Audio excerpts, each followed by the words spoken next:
मस्त मालाडच्या मार्केटमधून कोळंबी आणले. कोळंबी पण खूप मोठी मोठी भेटली, एकदम छान फ्रेश एकदम होती. आणि मी धुवून छान स्वच्छ मीठ लावून ठेवलेलं होतं त्याला.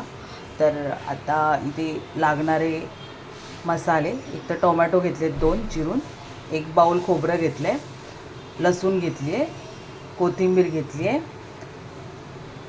कांदा घेतला आहे, संकेश्वरी मिरची घेतली आहे, धुवून तिला कापून घेतले. त्याच्यानंतर हे आहेत आपले धणे आणि कढीपत्ता, आणि हे इथे तिरपळ आहेत, ते गावी भेटतात कोकणात आमच्या, तर ते घेतलेले आहेत. तर आपण नेक्स्ट प्रोसेस सुरू करूया. आता हे सगळं मी मिक्सरला वाटून घेणार आहे. तर कोळंबी मसाला एकदम छान बनतो, अशा पद्धतीने करा तुम्ही, तुम्हालाही आवडेल. तर चला आपण हे सगळं आधी पहिल्यांदा मिक्सरला लावून घेऊया. बघू शकता तुम्ही, मी आता हा मसाला वाटून घेते. तर ह्याच्यामध्ये फक्त एक मी बडीशोप ॲड केले आहेत, बाकी काहीच नाही आहे. तर मिक्सर लावून घेऊया आपण.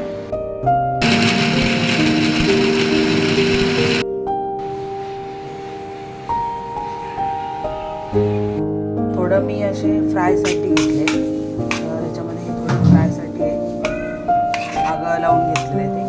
तर ह्याच्यामध्ये थोडं मसाला ॲड घेतला आहे मी. त्याच्यामध्ये गरम तेल करत ठेवले, त्याच्यामध्ये राई 1 स्पून मी हातानेच टाकले, जिरा 1 स्पून,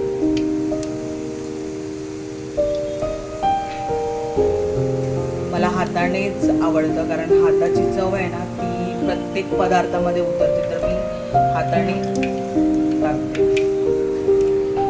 चांगली फोडणी भाजायला द्यायची. कढीपत्ता,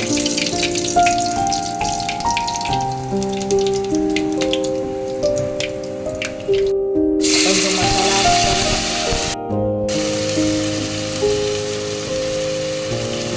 जे आपण मिक्सरला वाटण लावून ठेवलं होतं त्याची फोडणी दिली, आणि तुम्ही बघू शकता काय मस्त कलर आलाय. आपण संकेश्वरी मिरची यूज केली ना की असाच कलर येतो आमटीला. आता ही ग्रेव्ही बनवते, मला घट्ट ग्रेव्ही पाहिजे, तर त्याची थिकनेसच्या प्रमाणे मी पाणी आतमध्ये ॲड केलेलं आहे. तर आता हे याच्यामध्ये फक्त 1 ग्लास पाणी मी यूज केलेलं आहे, बस, बाकी काहीच नाही. आणि आता मी यातला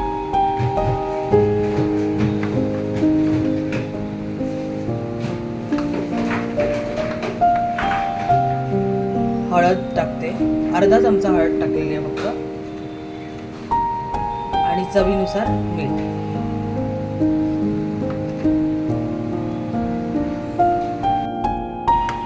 आता आपण फक्त याला छान कड येईपर्यंत असंच ठेवायचं आहे, आणि चांगला कड आल्याच्या नंतरच आपल्याला आतमध्ये कोळंबी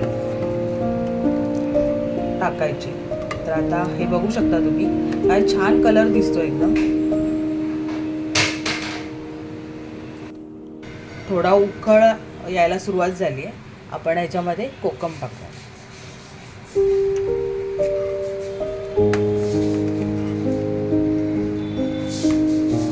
तुम्ही बघू शकता आपला छान कड आलेला आहे. आता ह्याच्यामध्ये आपण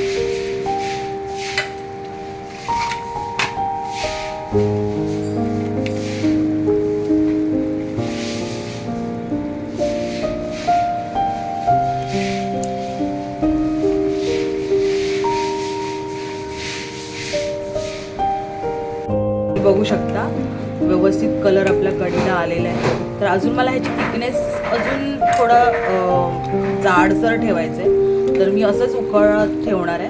आणि आता आपण प्रॉन्स फ्रायची तयारी करूया. तर मी घरचा लाल तिखट आणि मगाशी जो वाटलेला मसाला आहे तो मॅरिनेट करून एक अर्धा तास ठेवला होता. तर आता थोडंसं हळद आणि मीठ आणि थोडा आगळ असं लावून मी हे व्यवस्थित मॅरिनेट करून अर्धा तास ठेवलं आहे. तर आता आपण घेणार आहोत एक तांदळाचं पीठ, चण्याचं पीठ आणि थोडासा रवा, असं घेऊन ह्याच्यामध्ये डीप करून फ्राय करणार आहोत. तांदळाचं पीठ 1 स्पून घेतलं आहे, बेसन घेतलं आहे 1 स्पून, आणि रवा घेतला आहे. तर बघू शकता तुम्ही, हे असं पूर्ण मिक्स करून घ्यायचं. आणि ह्याच्यामध्ये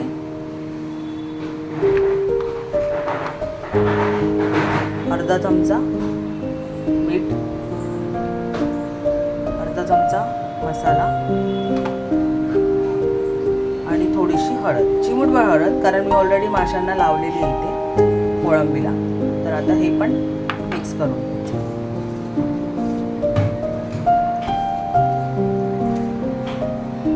बघू शकता हे आपलं असं मिश्रण तयार झालंय. तर याच्यामध्ये आता आपण कोळंबी अशी डिप करून घेऊया.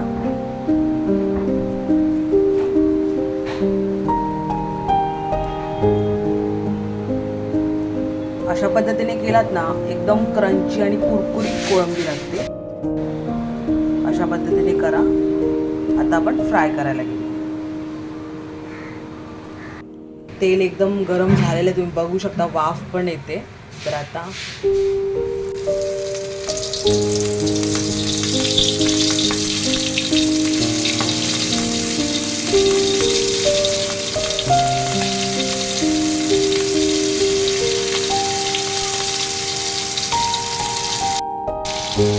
दोन्ही साईडची व्यवस्थित परतून झाल्याच्या नंतर आपल्याला कोळंबी काढून घ्यायची. तुम्ही बघू शकता आपली कढी रेडी झाली आहे. कोथिंबीर आतमध्ये शिवून घेऊया.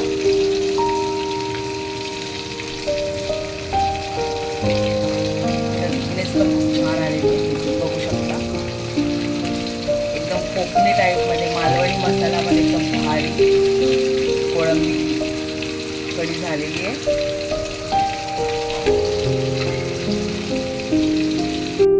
एक वेळची झाली करून. आता दुसऱ्या टाईपची मी काढून घेतली.